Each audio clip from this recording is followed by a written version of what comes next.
عزیز دوستو، قرآن مجید فرقان حمید نے ارشاد فرمایا ہے کہ محمد الرسول اللہ، فرمایا محمد صلی اللہ تعالی علیہ وسلم اللہ کے رسول ہیں۔ نبی اکرم صلی اللہ تعالی علیہ وسلم کی رسالت، حضور کی نبوت، نبی پاک صلی اللہ تعالی علیہ وسلم کے خاتم النبیین ہونے اور حضور سید عالم علیہ السلام کے امام الانبیاء ہونے کی گواہیاں جگہ جگہ اللہ کے قرآن نے بیان فرمائی ہے۔ نبی کریم علیہ السلام اللہ کے سچے رسول ہیں، اس کے دلائل اتنے زیادہ روشن ہیں کہ وہ سورج سے بھی زیادہ روشنی دیتے ہیں، چاند سے بھی زیادہ تابناک ہے۔ میرے بھائیوں، نبی پاک صلی اللہ تعالی علیہ وسلم کا وجود مسعود، جسم اقدس ایسا خوبصورت تھا، وہ خود اس بات کی دلیل تھا کہ یہ اللہ کے سچے رسول ہیں۔ ہمارے ہاں بہت سارے لوگ ہیں جو اکثر اس بات پر گفتگو کرتے ہیں کہ نبی پاک صلی اللہ تعالی علیہ وسلم کو اور تمام انبیاء کو اللہ تعالیٰ نے بشریت کا کالب عطا کیا، تو بھئی بالکل ٹھیک ہے۔ اعلیٰ حضرت رحمت اللہ علیہ نے لکھا ہے، حضور کی بشریت کا انکار کرنا تو کفر ہے۔ نبی پاک علیہ السلام بشر ہے، لیکن جب سے دیکھا ہے لباس بشری میں تمہیں، ہر فرشتے کی یہ خواہش ہے کہ وہ انسان ہو جائے۔ یعنی آپ اس بات پر ذرا غور فرمائیں، اندازہ کریں کہ حضرت انس بن مالک رضی اللہ تعالیٰ عنہ فرماتے، حضور کسی رستے سے گزر جاتے تھے نا، تو جو بعد میں آتا تھا اسے خوشبو اتنی آتی تھی کہ پتہ چل جاتا تھا یہاں سے اللہ کے رسول گزر کے گئے۔ حضور علیہ السلام کو جو اللہ تبارک و تعالیٰ نے حسن عطا فرمایا اور جو کمالات عطا کیے، آپ غور فرمائیں گے کہ حضور کے پسینہ مبارک سے خوشبو آیا کرتی۔ اللہ کے رسول ہے، اس پر اگر آپ دلائل دیکھیں، معجزات دیکھیں، کمالات دیکھیں، فضائل دیکھیں، شمائل دیکھیں، تو انسان دنگ رہ جاتا۔ حضور کے مقدس پسینے سے خوشبو مہکا کرتی اور گلیاں اور بازار اس سے مہک اٹھتے۔ حضرت عتبہ رضی اللہ تعالیٰ عنہ صحابی ہیں، 4 بیویاں تھیں، وہ کہتی ہیں کہ ہم ایک سے ایک بڑھ کے خوشبو استعمال کرتی تھی، لیکن سمجھ نہیں آتی تھی کہ ہمارے شوہر کون سی خوشبو لگاتے ہیں۔ ہم باوجود کوشش کے، باوجود ہمت کے اور باوجود تجسس کے وہ خوشبو نہیں پاتی تھی۔ تو ایک دن ہم چاروں نے فیصلہ کیا کہ ان سے پوچھ ہی نہ لے وہ کون سی خوشبو لگاتے ہیں۔ تو ہم نے پوچھا کہ بتائیے، تو کہنے لگے میں نے تو کبھی لگائی نہیں۔ تو ہم نے کہا بھئی آپ ایسے ہی تو دعویٰ نہ کیجئے، ہم نے پوری جدوجہد کر لی، اور پھر عورتوں کا چیزوں کو تلاش کرنا یہ تھوڑا انفرادی بھی ہوتا ہے، ہمیں وہ رنگ نہیں ملا خوشبو کا، وہ انداز جو آپ کا ہے۔ تو فرمانے لگے اصل بات یہ ہے کہ میرے کمر پر کچھ تکلیف ہو گئی تھی، کچھ ایسی چیزیں ابھر آئی تھی جو تکلیف کا باعث تھی، تو میں پھر حاضر ہوا رسول پاک کی بارگاہ میں۔ تو نبی کریم علیہ السلام نے فرمایا کرتا ہٹائیے گا، تو میں نے کچھ کرتا ہٹایا تو کریم نے دست مبارک پھیرا، بس ظلمت کو ان کے نور نے کافور کر دیا، جس پر پڑی نظر اسے بھی نور کر دیا۔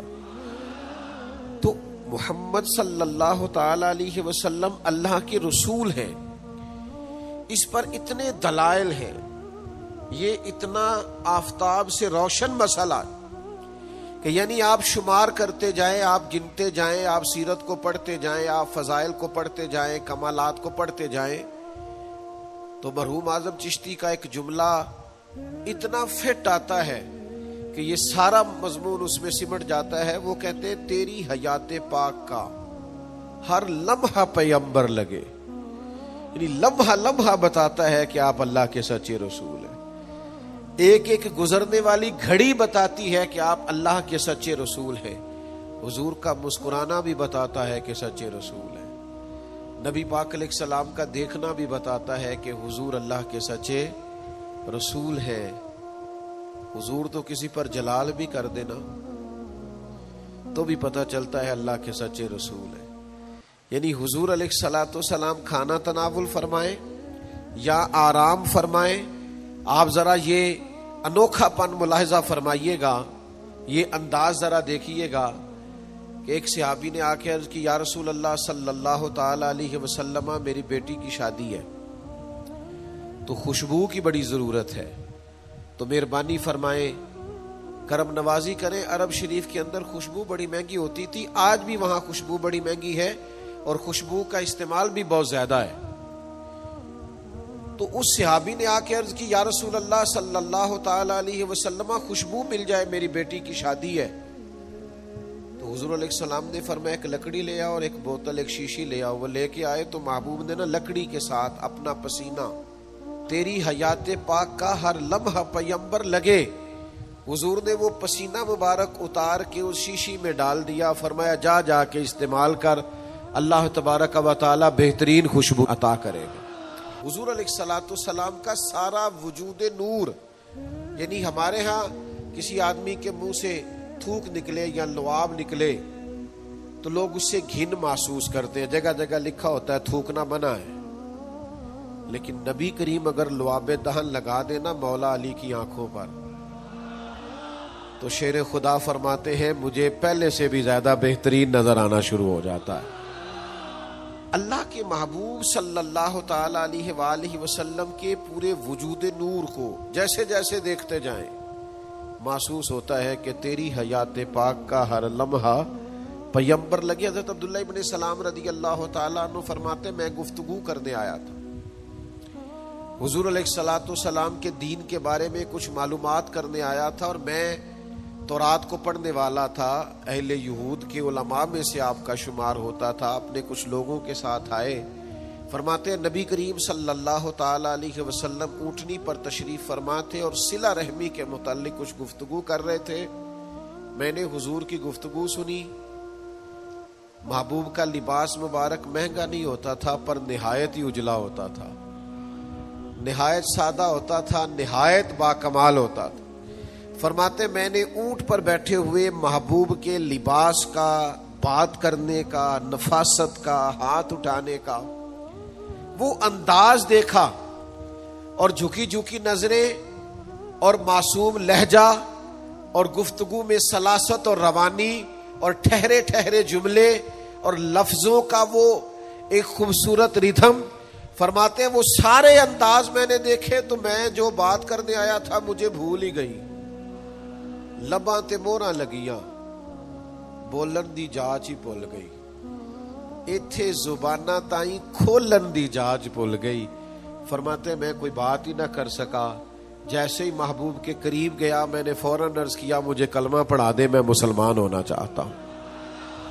یہ آج جو لوگوں کی طبیعتیں الجھ سی گئی ہیں نا، آج یہ جو بے شمار باتیں، بے شمار گفتگو، سوشل میڈیا کا بے دریغ اور بے ہنگم استعمال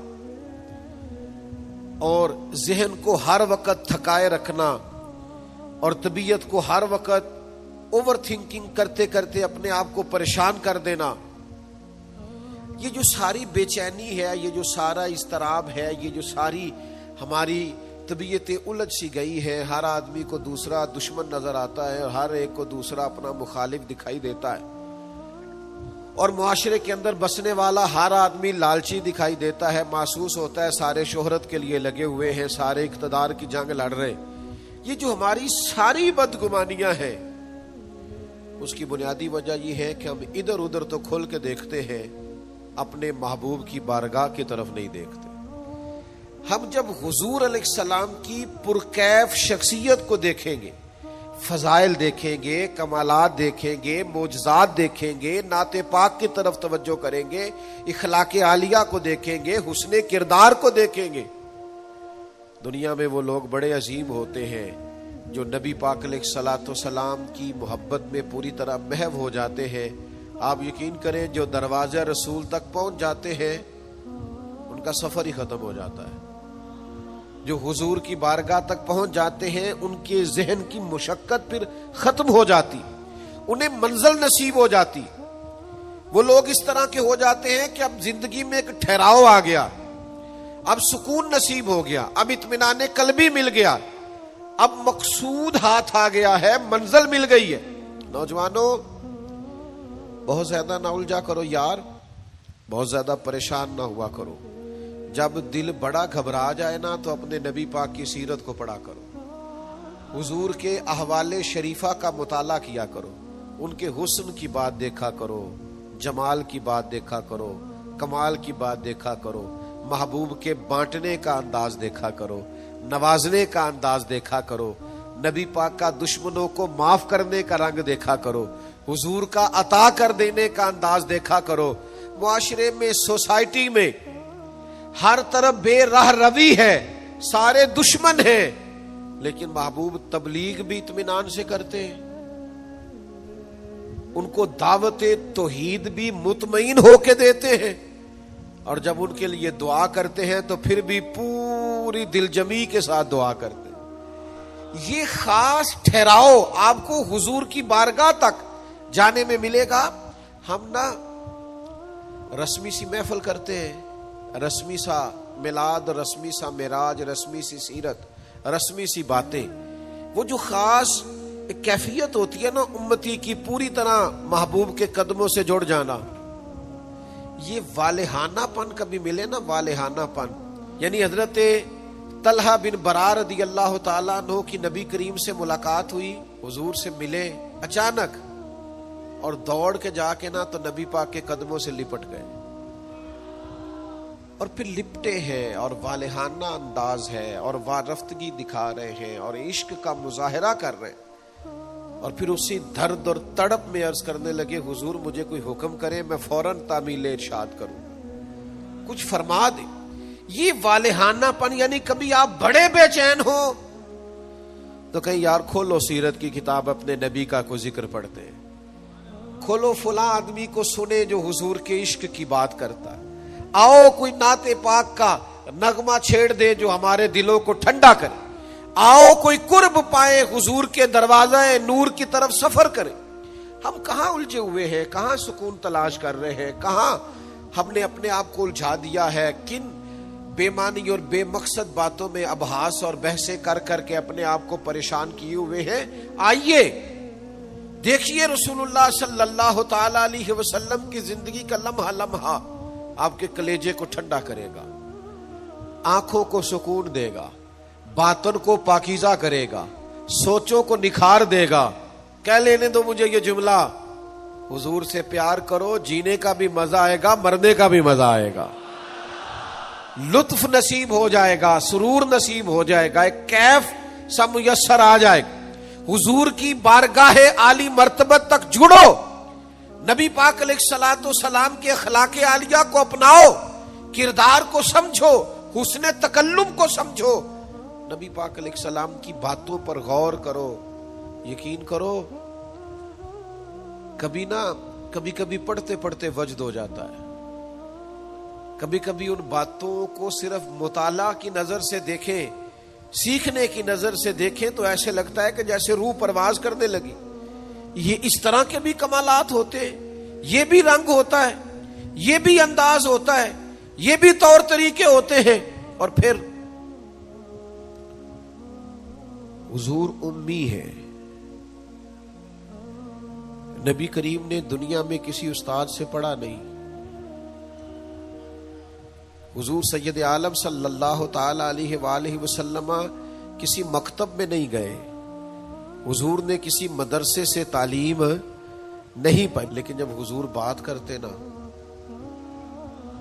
جب محبوب حکمت کے موتی رولتے نا، جب نبی پاک علیہ الصلوۃ والسلام کوئی کلام کرتے نا، آپ یقین کریں ایسا انوکھا پن، ایسا نرالا فیصلہ، ایسی حکمت اور دانائی سے بھری ہوئی بات، یعنی جو فلسفیوں سے کھل نہ سکی اور نکتہ وروں سے حل نہ ہوئی، وہ بات ایک طیبہ والے نے بتلا دی چند اشاروں میں. حضور دو چار اشارے کرتے اور عقدے کھل جاتے. ایسی دانائی والی بات، ایسی قیمتی بات، ایسی انوکھی بات محبوب بیان کرتے. حضرت سعد بن عبادہ رضی اللہ تعالیٰ عنہ کے پاس نا فتح مکہ کے موقع پر جھنڈا تھا. وہ علم بردار تھے. جن کے پاس جھنڈا ہوتا تھا وہ آدمی سب سے آگے آگے ہوتا تھا. اب ایک وقت ایسا آیا کہ صورتحال اس طرح کی بن گئی کہ حضرت سعد بن عبادہ کو اس منصب سے ہٹایا جائے گا. بڑا مشکل فیصلہ ہے. انہوں نے کوئی ایسی معاذ اللہ غلطی بھی نہیں کی، لیکن حالات ایسے آ گئے ہیں کہ جناب سعد ابن عبادہ کو ہٹانا پڑے گا، ان سے جھنڈا لیا جائے گا. صحابہ بڑے پریشان ہیں کہ حساس آدمی ہیں، ان کی خدمات بہت زیادہ ہیں، کس طرح ان کو ہٹائیں گے، کیا کریں گے. نبی کریم کی بارگاہ میں عرض گزار ہے، یا رسول اللہ کیسے ہٹائیں حضرت سعد ابن عبادہ کو، اور کیفیات اور حالات بھی ایسے ہیں کہ ہٹانا بھی پڑے گا. آج کل نا بہت سارے لوگ کام تو کرتے ہیں پر دانا نہیں ہوتے. جذباتی فیصلے، جذباتی باتیں، ایموشنل گفتگو، وقتی طور پر چیزوں کو بہتر کرنا، اور بس وقتی طور پر آج گزارا ہو کل دیکھی جائے گی، لیکن چیز کی گہرائی تک، اس کی اصل تک نہیں اترتے، اس کے سارے لوازمات کو نہیں دیکھتے، قبل از وقت منصوبہ بندی نہیں کرتے. ہمارا مزاج نہیں ہوتا، ہم ٹھہراؤ اپنی زندگی میں نہیں لاتے. نبی پاک چونکہ اللہ کے رسول ہیں، ہر لمحہ حضور کا پیغمبر لگتا ہے. اب حضرت سعد ابن عبادہ کو ہٹانا ہے اور ان کی جگہ کسی اور کو مقرر کرنا ہے، اور بندہ بھی بڑا حساس ہے اور بات بھی کوئی ایسی نہیں، تو کیا کریں. پتہ ہے نبی کریم علیہ السلام نے کیا کیا؟ حضور فرمانے لگے کوئی پریشانی نہیں، ہٹا دیتے سعد ابن عبادہ. حضور نے بلایا، فرمایا سعد میرا ارادہ بنا ہے کہ جھنڈا آپ سے لے لیا جائے. حضرت سعد ابن عبادہ نے ابھی گردن جھکائی تھی تو حضور فرمانے لگے میرا ارادہ ہے آپ سے لے کے آپ کے بیٹے کو دے دیا جائے. جو فلسفیوں سے کھل نہ سکا، جو نکتہ وروں سے حل نہ ہوا، وہ راز طیبہ والوں نے بتلا دیا چند اشاروں میں. اور تیرے آگے ہے یوں دبے لچے فصحا عرب کے بڑے بڑے، کوئی جانے منہ میں زبان نہیں بلکہ جسم میں جان نہیں. ایسا کمال فیصلہ، ایسا انوکھا فیصلہ. اچھا جس فیصلے سے وہ پریشان ہو سکتے تھے نا کہ مجھے ہٹایا جا رہا ہے، جب انہیں پتا چلا نا کہ میری جگہ پہ میرا بیٹا آ رہا ہے، وہ اتنا خوش اپنے جھنڈا اٹھانے پہ نہیں تھے جتنا اپنے بیٹے کے جھنڈا اٹھانے پہ راضی ہو گئے. ان کی طبیعت مچل گئی. نبی پاک صلی اللہ تعالی علیہ وسلم کے پیغمبر ہونے پر، نبی ہونے، ایسے دلائل، ایسے کم، آپ جس زاویے سے دیکھیں ششدر رہ جائے گے، حیران رہ جائیں گے، پیار ہو جائے گا. کچھ ایسے مصنفین بھی گزرے ہیں معاذ اللہ ثم معاذ اللہ، جو مسلمان نہیں تھے، غیر تھے، کلمہ نہیں پڑھتے تھے. معاذ اللہ استغفر اللہ، نقل کفر نہ باشد، تنقید کی اینک لگا کے انہوں نے حضور کی سیرت کو پڑھا، لیکن اس نظر سے پڑھا پھر بھی مدینے والے کے غلام ہو گئے.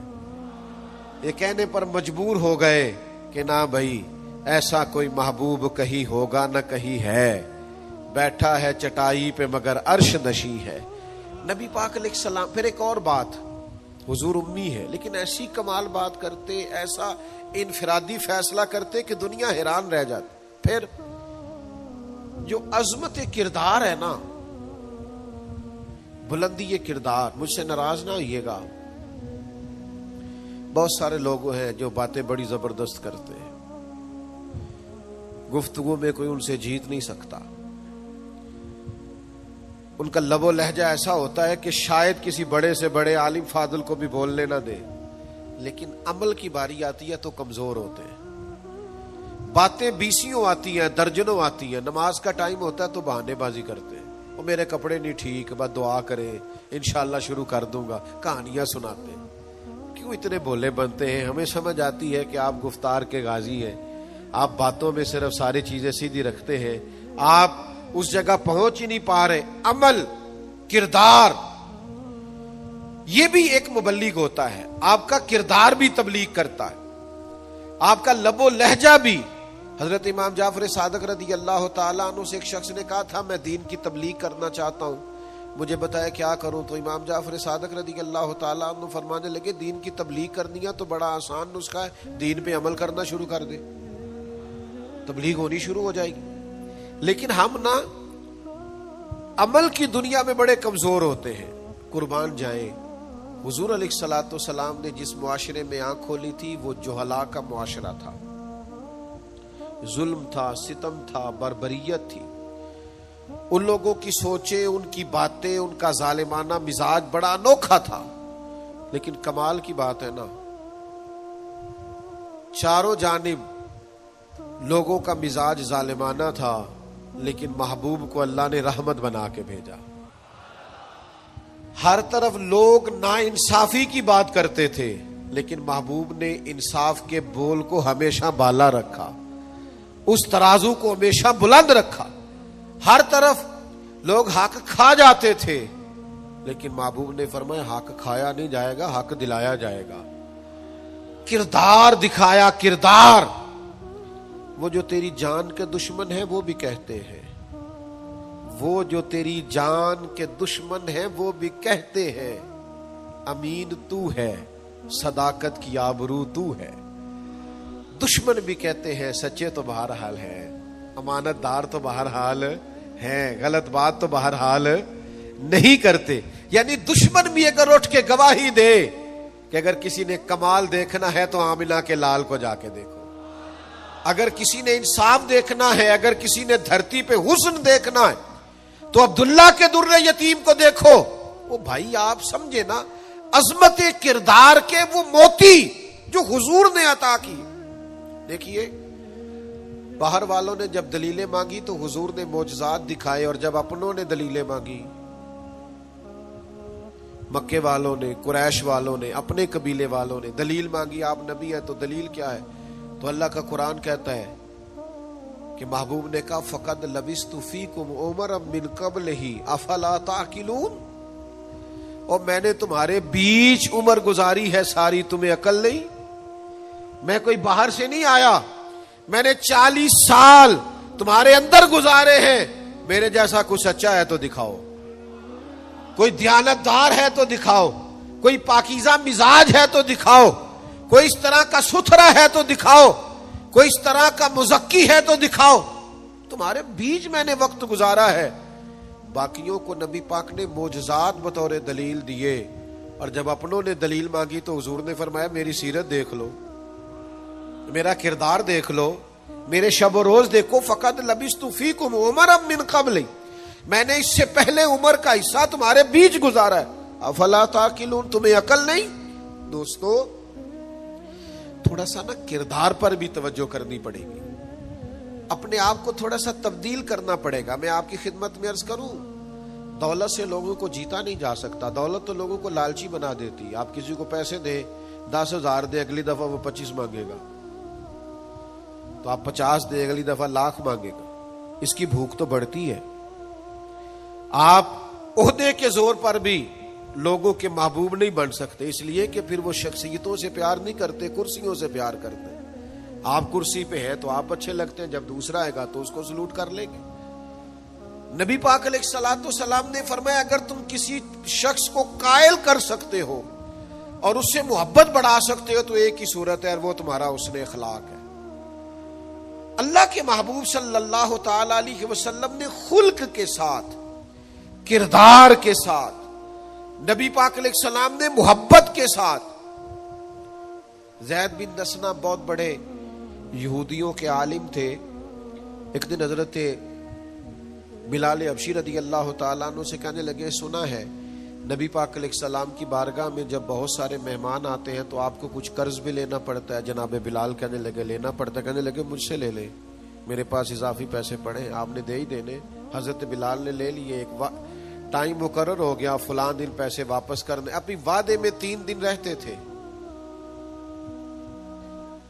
نبی پاک علیہ الصلوۃ والسلام مدینہ طیبہ کے چوک میں کھڑے ہیں، ساتھ حضرت عمر فاروق رضی اللہ تعالیٰ عنہ، یہ وہاں پہنچ گئے یہودیوں کے عالم۔